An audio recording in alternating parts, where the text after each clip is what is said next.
Welcome to the VFX Pundit. I'd like to thank any and all of those who are watching and listening to this very first official episode of the VFX Pundit. I'm going to attempt a minimum of bi-weekly videos, hopefully progressing into weekly casts including tutorials, product reviews, and such. The subject of this first episode is outsourcing, and it will discuss both the benefits and pitfalls of said practice.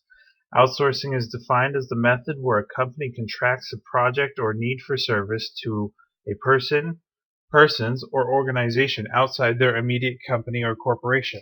A business may outsource payroll and bookkeeping to an accounting firm. They may outsource their logo and marketing material redesign to a graphic designer, or their new jingle to a musician who specializes in them. Like the guy on that show, Royal Flush. No, that's not it. Anyway, this common process is upon which many individuals known as freelancers make their livelihood, and said practice can be beneficial to a company where a specific service is needed once or irregularly. They need not employ a designer on a salary for an often one-time logo creation. Yet there becomes a point when outsourcing is damaging to an industry, or even a country as a whole. It is when greed undermines the livelihoods of the working men and women of that industry that this occurs. Here at VFX Pundit, I wholeheartedly mean to avoid politics and legislation when possible. Therefore, I will begin by examining the purely economic aspects and attempt to illustrate how the imbalanced international outsourcing of creative, engineering, and even manufacturing can progressively undermine stability of a region. For example, a single factory closing can, and in many cases has, devastated a township. But how does it apply to us in VFX and design work? Well, let's begin with a scenario involving a marketing firm from the San Francisco area, a hub for design, effects, and game development, outsources all of their design tasks to a company in the region. They are required to pay an industry standard rate between $25 and $60 per hour, based on the project's complexity. This company pays its employees a salary, and the employees, including management, use their salaries to pay for groceries, utilities, and discretionary purchases that may in turn finance the very marketing company which originally contracted them, supporting their regional economy and country through their spending and taxes. Now replay that situation. But now the marketing firm outsources all of its design, programming, and support tasks to a country where work conditions are less regulated. They pay a rate less than our federal minimum wage, and the expense of each project remain in the foreign country. Maybe it makes it back to the USA, maybe it doesn't. The original design company loses its main client, laying off several employees at a time until it eventually folds. The regional economy suffers a loss of income, but this is but a blip as an individual event. However, a cumulative effect of several such cases in a variety of industries depletes an economy. Consumers with a weakened income then demand cheaper prices, and the cycle repeats. This example is extreme, but it illustrates the point. The question comes to who picks up the difference.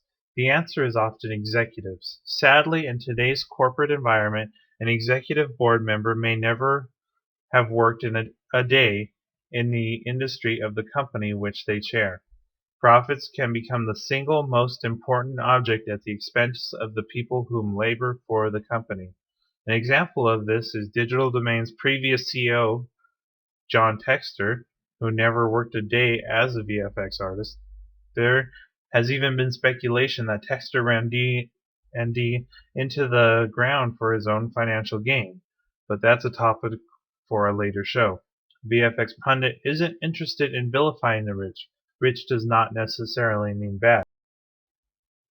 However, in our capitalist society, a problem comes when a person makes more money than they can spend in a lifetime, or their children's lifetime, or their grandchildren's lifetime.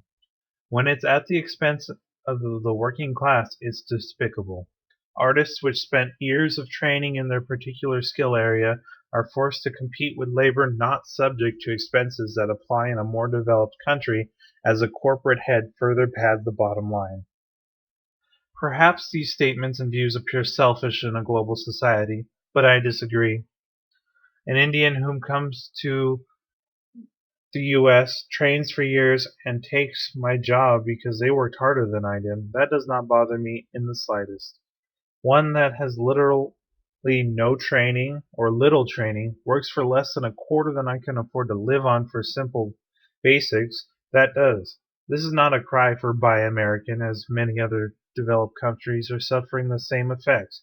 Money trickling up and out of the pockets of everyday VFX artists, from concept sketchers to digital modelers, animators, and lighting artists, even the everyday consumer. Unfortunately, in desperate times, any person may fall victim to working for less than minimum wage to support their families.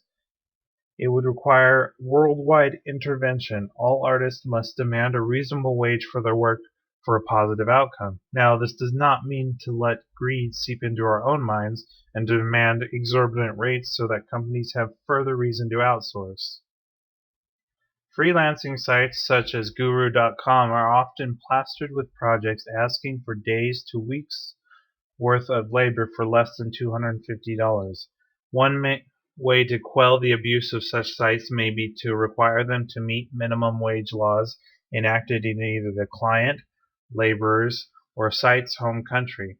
As creative ideas may be considered a product of one nation, perhaps demanding tariffs on labor outsourced to foreign countries may be an option, but that is beyond the scope of this channel's mission. In summary, the previous commentary distills some very complex systems and does not apply to all freelancers working for extremely low wages.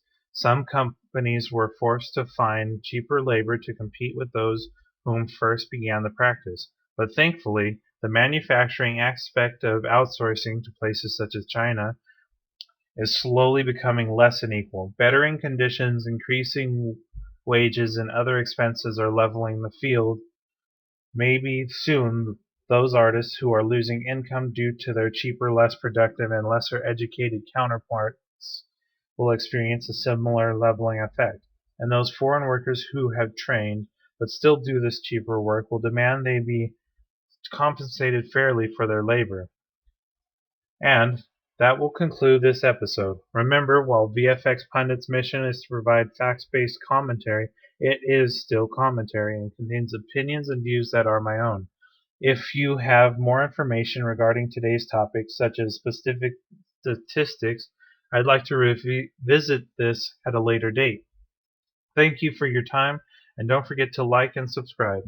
If there's a topic you'd like to hear about in particular or have a comment on today's episode, don't hesitate to leave one or send a message. If you'd like to donate, contact the VFX Pundit through YouTube or at vfxpundit@gmail.com.